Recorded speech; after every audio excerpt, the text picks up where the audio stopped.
बड़ी सफलता। एआई बताएगा कैंसर के मरीजों को कितना चाहिए रेडिएशन, ऐसे काम करता है ये उपकरण। अब एआई बताएगा कि कैंसर के मरीजों को कितना रेडिएशन चाहिए। केजीएमयू के रेडियोथेरेपी विभाग में तैयार उपकरण को अंतर्राष्ट्रीय पुरस्कार मिला है। कैंसर के मरीजों को रेडिएशन की खुराक देने के लिए केजीएमयू के रेडियोथेरेपी विभाग के डॉक्टरों ने आर्टिफिशियल इंटेलिजेंस पर आधारित विशिष्ट उपकरण बनाने में सफलता हासिल की है। इस उपकरण को अंतर्राष्ट्रीय स्तर पर पुरस्कार मिला है। इस उपकरण से रोगी के शरीर के अन्य हिस्सों को कम से कम प्रभावित करते हुए कैंसर ग्रस्त हिस्से को रेडिएशन की सटीक खुराक दी जाएगी। रेडियोथेरेपी विभाग के प्रोफेसर डॉक्टर सुधीर सिंह ने बताया कि कैंसर के मरीजों में सर्जरी और कीमोथेरेपी के साथ ही रेडियोथेरेपी देने में मुख्य रूप से सबसे बड़ी चुनौती कैंसर ग्रस्त हिस्से में ज़्यादा से ज़्यादा रेडिएशन देने की होती है। इसमें कैंसर ग्रस्त हिस्से के अलावा शरीर के अन्य भाग को नुकसान पहुंचने की आशंका रहती है। इसे ध्यान में रखते हुए रेडिएशन की सटीक खुराक देने के लिए लगातार नवाचार हो रहे हैं।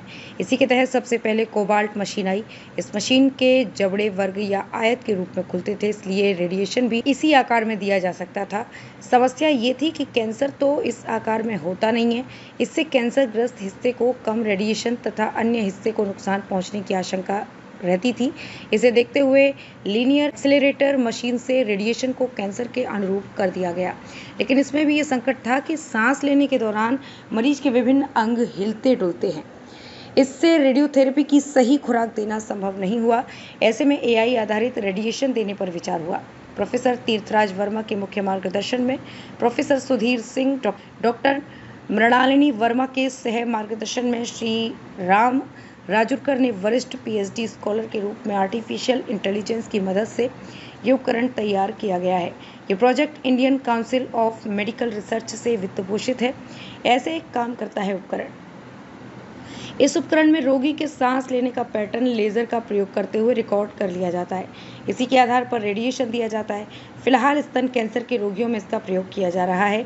सांस के इस पैटर्न का अध्ययन कर ये पता लगाया जाता है कि किस अवस्था में फेफड़ों और हृदय को कम से कम रेडिएशन देते हुए कैंसर चिकित्सा दी जा सकती है। मलेशिया में मिला सम्मान। इस काम में पेनांग मलेशिया में अंतर्राष्ट्रीय सम्मेलन में प्रस्तुत किया। इसके लिए श्री राम राजुरकर को विशेष पुरस्कार दिया गया। भारत से ये पुरस्कार प्राप्त करने वाले राजुरकर अकेले प्रतिभागी रहे। कुलपति प्रोफेसर सोनिया नित्यानंद ने पूरी टीम को इसके लिए बधाई दी है।